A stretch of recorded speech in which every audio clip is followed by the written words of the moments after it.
जोया को FM radio पर दिल की बातें करने वाले लड़के आरजे से हो गया प्यार। वो प्यार इतना आगे बढ़ गया, जोया का हर शाम बस आरजे के नाम हो गया। बिना उसकी आवाज सुने वो शाम को सोती ही नहीं थी। उसके प्यार में पागल जोया जब उससे मिली तो देख उसके होश उड़ गए, वो तो उसका अपना। फिर जो हुआ, रात के ठीक 11 बज रहे थे।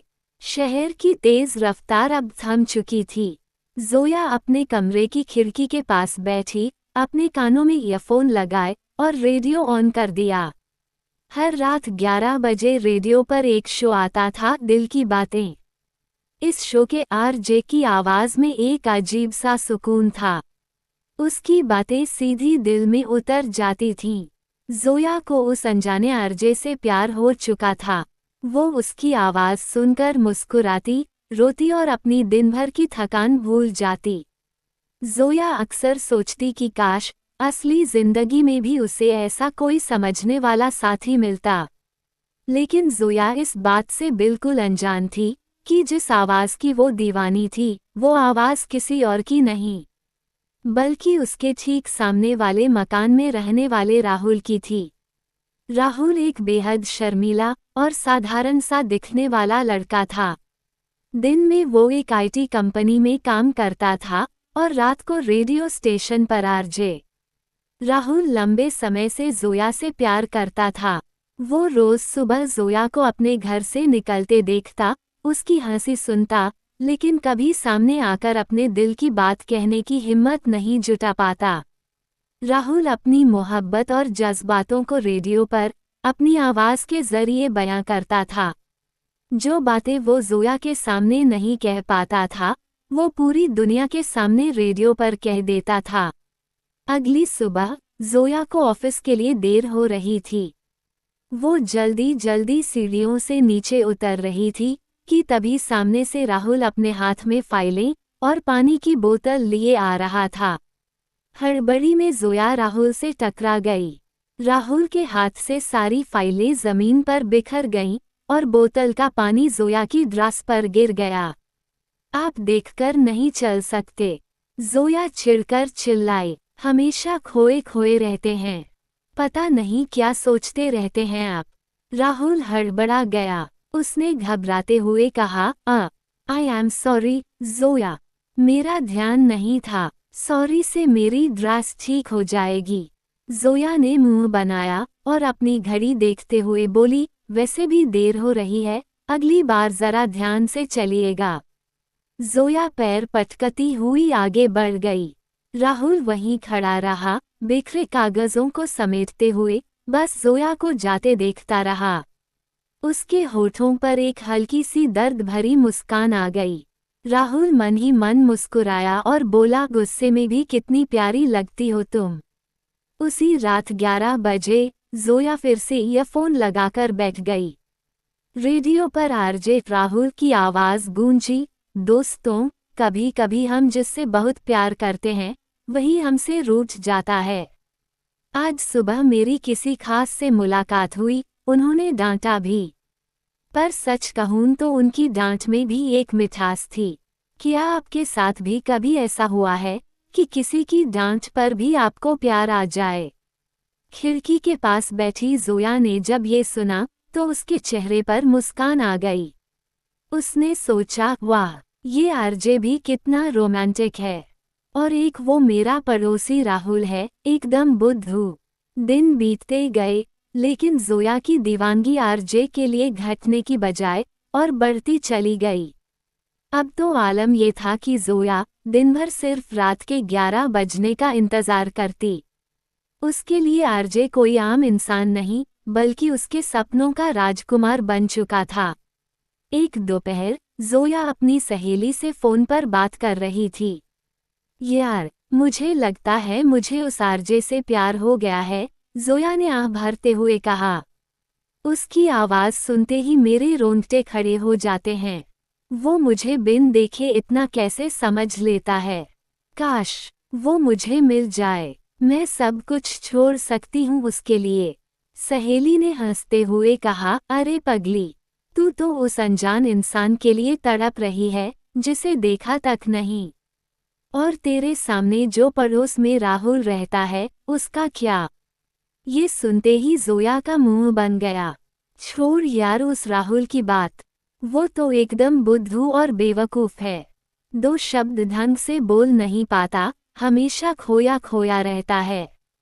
आरजे कहाँ एक गहरा और रोमांटिक इंसान, और कहाँ ये राहुल। उसी शाम हल्की बारिश हो रही थी।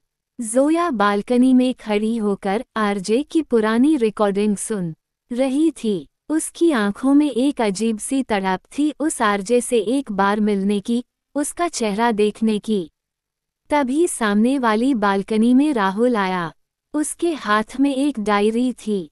राहुल ने जोया को देखा और हमेशा की तरह शर्मीली मुस्कान के साथ बोला, जोया, बारिश में भीगोगी तो तबीयत खराब हो जाएगी। जोया ने चिढ़कर ईयरफोन निकाले। राहुल जी, आप अपनी फिक्र कीजिए, मुझे क्या करना है, मुझे मत बताइए। और वैसे भी, आप दिन भर अपनी इस पुरानी डायरी में क्या घिसते रहते हैं? थोड़ा दुनियादारी सीखिए, स्मार्ट बनिए। राहुल ने अपनी डायरी पीछे छिपा ली और धीमे से मुस्कुराकर बोला, कुछ खास नहीं जोया, बस दिल की बातें लिखता हूँ। दिल की बातें? जोया ने तंज कसा। दिल की बातें लिखने के लिए दिल में जज्बात होने चाहिए, जो आपके पास दूर दूर तक नहीं है। ये कहकर जोया झटके से अंदर चली गई। राहुल ने उदास होकर अपनी डायरी देखी, जिसमें उसने जोया की खूबसूरती पर एक नई नज़्म लिखी थी। रात के 11 बजे जोया कमरे में बेचैनी से टहल रही थी। आज उसके सब्र का बांध टूट रहा था। उसने सोच लिया था कि आज वो रेडियो शो में कॉल करके आरजे से अपने दिल की बात कहेगी। रेडियो ऑन हुआ। राहुल आरजे की वही जादुई और भारी आवाज गूंजी, दोस्तों, मोहब्बत भी कितनी अजीब चीज है न। हम जिसके सबसे करीब होते हैं, वही हमें सबसे दूर समझता है। आज दिल बहुत तड़प रहा है उनके लिए, जो हर पल सामने हैं, पर मेरी खामोशी को बेवकूफ़ी समझ बैठते हैं। जोया की आंखों से आंसू छलक गए। उसकी धड़कनें तेज हो गईं। उसने तुरंत शो में कॉल मिलाया। किस्मत से उसका कॉल कनेक्ट हो गया। जोया कांपती आवाज में बोली, आरजे, मैं जोया बोल रही हूँ। मैं आपकी आवाज के लिए, आपकी बातों के लिए मरती हूँ। आप कौन हैं? सामने क्यों नहीं आते? मेरी रातें आपके बिना नहीं कटती। प्लीज मुझसे एक बार मिलिए। रेडियो के उस पार स्टूडियो में बैठा राहुल सन रह गया। उसकी आंखों में पानी आ गया। उसने माइक संभाला और धीमी, दर्द भरी आवाज में बोला, जोया, कभी कभी जिसे हम दूर समझकर तड़पते हैं, वो हमारी सोच से भी ज्यादा करीब होता है। कैसे कहीं मुलाकात नहीं होती, मिलते तो रोज ही हैं, पर दिल की दिल से बात नहीं होती, कैसे कहीं उनसे मुलाकात नहीं होती। अगली सुबह जोया की आंखें आरजे की बातें सोच सोच कर लाल हो चुकी थीं। वो सुबह सुबह ही राहुल के घर की तरफ बढ़ी, क्योंकि राहुल की मां ने उसे कुछ सामान देने के लिए बुलाया था। राहुल के घर का मुख्य दरवाजा खुला था। राहुल शायद नाश्ता लेने रसोई में गया था। जोया जैसे ही राहुल के कमरे में दाखिल हुई, उसकी नज़र टेबल पर पड़ी। वहां राहुल का लैपटॉप खुला था, जिसके साथ प्रोफेशनल आरजे का माइक और हेडफोन कनेक्ट थे। लेकिन उसका ध्यान उस पर नहीं गया। जोया का हाथ राहुल की उस काली डायरी पर पहुंच ही चुका था। उसकी उंगलियां डायरी के पन्ने को पलटने ही वाली थीं कि अचानक बाहर से एक जोरदार आवाज आई, जोया बेटा, जरा यहाँ तो आना। राहुल की मां रसोई से आवाज लगा रही थी। जोया चौंक गई। उसका हाथ झटके से पीछे हट गया। उसने घबराकर डायरी को वापस टेबल पर रख दिया।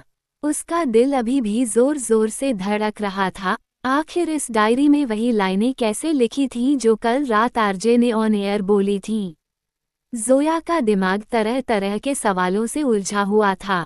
वो खुद को संभालते हुए कमरे से बाहर निकलने के लिए मुड़ी। दूसरी तरफ राहुल हाथ में खौलती हुई गरम चाय की केतली और कप लिए अपने कमरे की तरफ ही आ रहा था।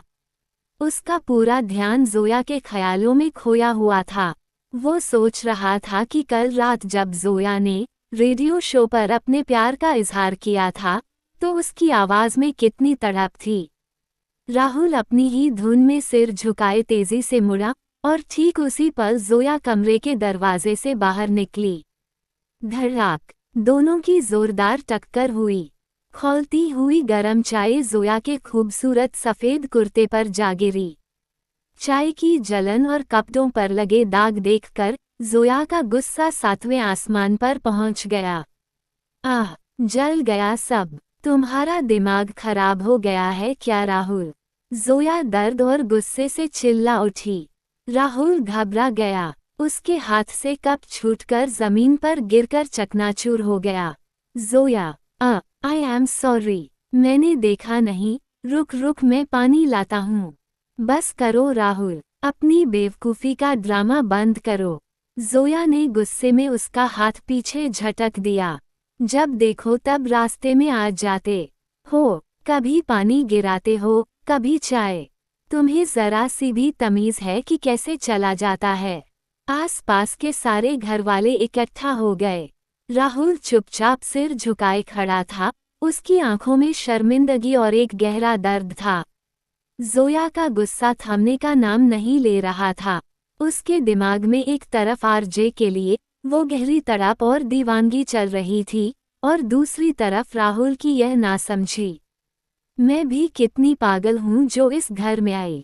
जोया ने तंज कसते हुए राहुल की तरफ देखा।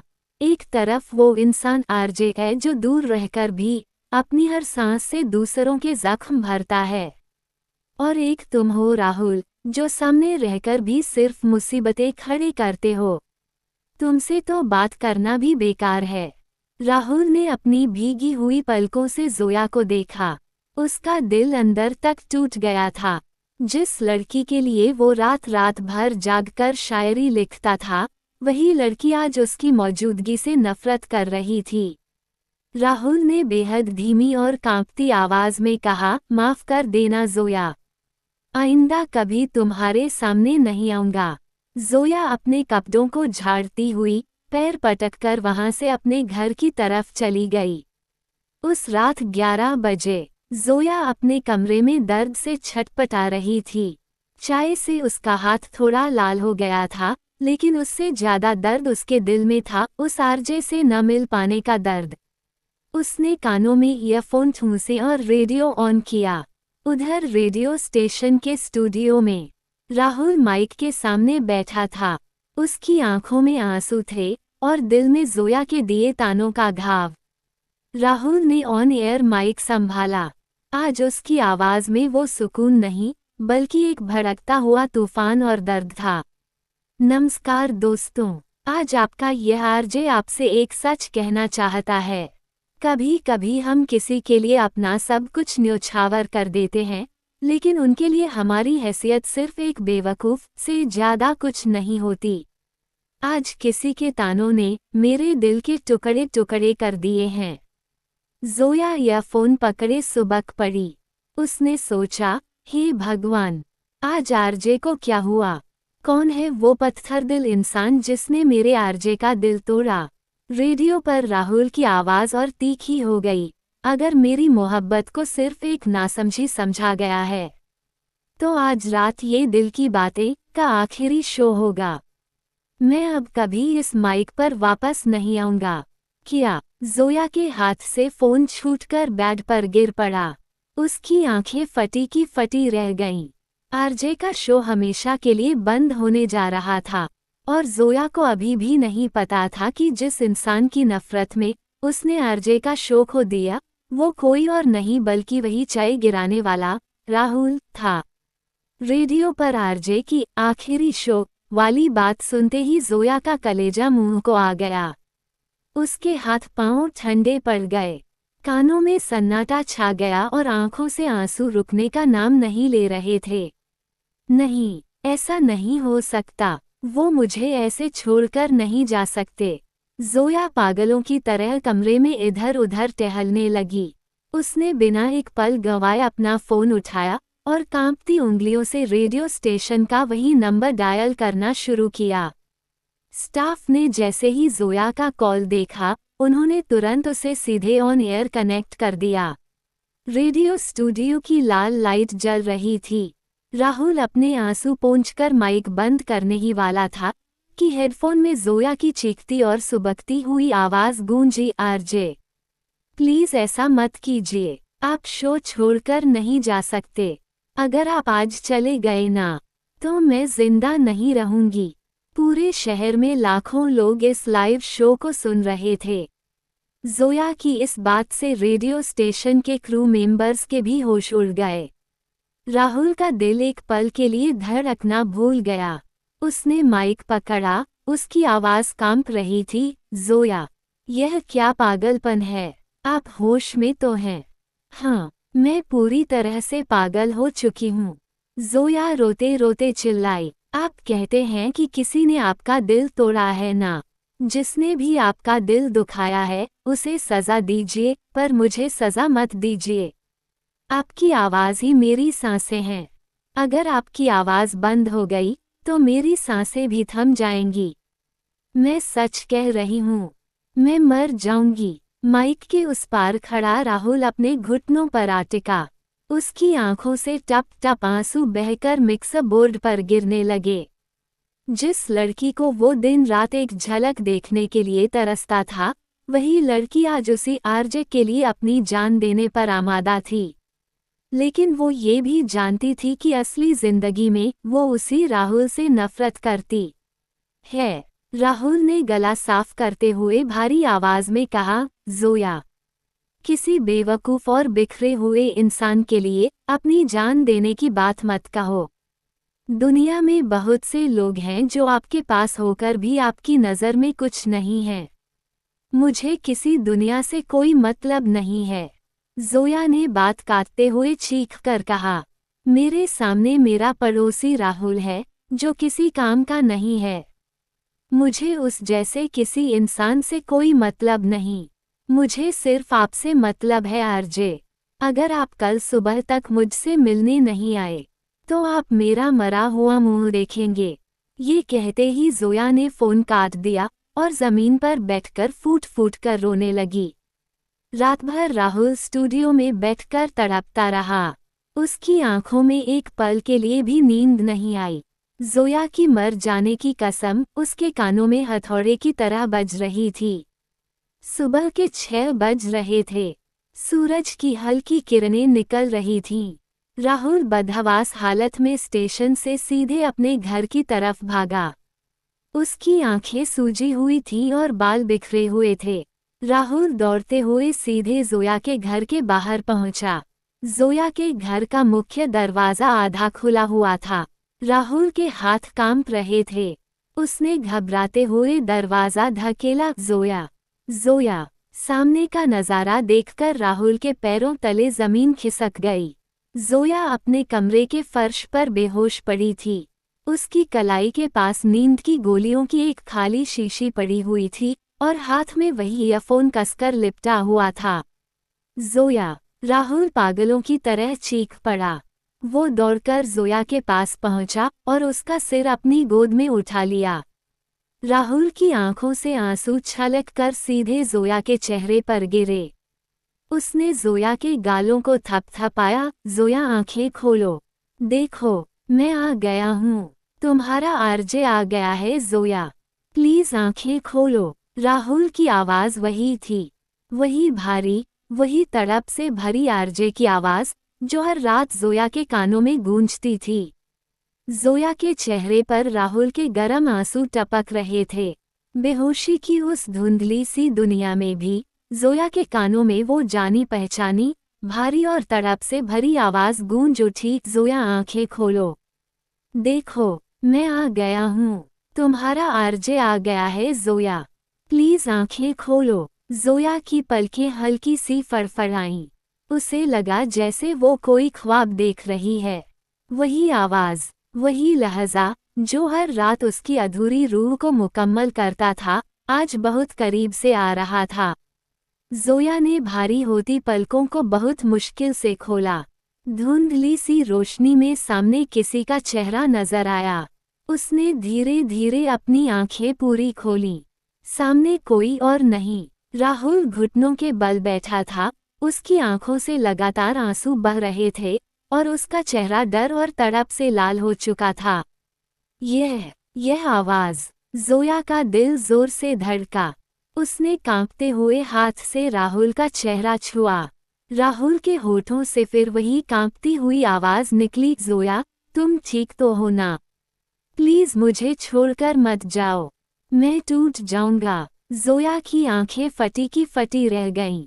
यह आवाज, ये तो वही आरजे की आवाज थी। कोई टेप नहीं, कोई ईयरफोन नहीं, कोई रेडियो नहीं। सामने बैठा शर्मीला, शांत और बुद्धू समझा जाने वाला राहुल ही उसके कानों में आरजे की आवाज बनकर गूंज रहा था। राहुल! जोया के सूखे होठों से बेहद धीमी आवाज निकली। तुम ही मेरे आरजे हो। राहुल ने अपनी आंखें बंद कर ली और रोते हुए अपना सिर जोया के हाथों में झुका दिया। हाँ जोया, मैं ही तुम्हारा आरजे हूँ, राहुल ने हिचकियों के बीच कहा। जिसे तुम हमेशा बेवकूफ, नासमझ और बेकार समझती रहीं, वही बदकिस्मत इंसान हर रात रेडियो पर तुम्हारे लिए अपनी मोहब्बत का ढिंढोरा पीटता था। जोया के दिमाग में एक पल में सब कुछ साफ हो गया। वो पुरानी डायरी की नज़्म, बालकनी में राहुल का डायरी लिखना, कपड़ों पर चाय गिरना और कल रात शो पर आरजे का दिल टूटने की बात कहना, सब कुछ एक ही झटके में जुड़ गया। आरजे का दिल किसी और ने नहीं, खुद जोया ने तोड़ा था, जब उसने राहुल को चाय गिरने पर बेदर्दी से ताने मारे थे। जोया ने नींद की गोलियों के असर के बावजूद अपनी पूरी ताकत जुटाई और उठकर बैठ गई। उसकी आंखों से पनाह मांगते हुए आंसू बह निकले। हे भगवान, यह मैंने क्या कर दिया? जोया चीख पड़ी और उसने राहुल को कसकर गले लगा लिया। जोया उसके सीने में मुंह छिपाकर फूट फूट कर रोने लगी। मुझे माफ कर दो राहुल, मुझे माफ कर दो। मैं कितनी अंधी थी। मैं जिसे ढूंढने के लिए अपनी जान देने जा रही थी, वो तो हर पल मेरे साथ था, मेरी हिफाजत कर रहा था। एक अमर मोहब्बत का आगाज। राहुल ने भी जोया को अपनी बाहों में भींच लिया। दो तड़पते हुए दिल आज पहली बार एक दूसरे की धड़कनें सीधे महसूस कर रहे थे।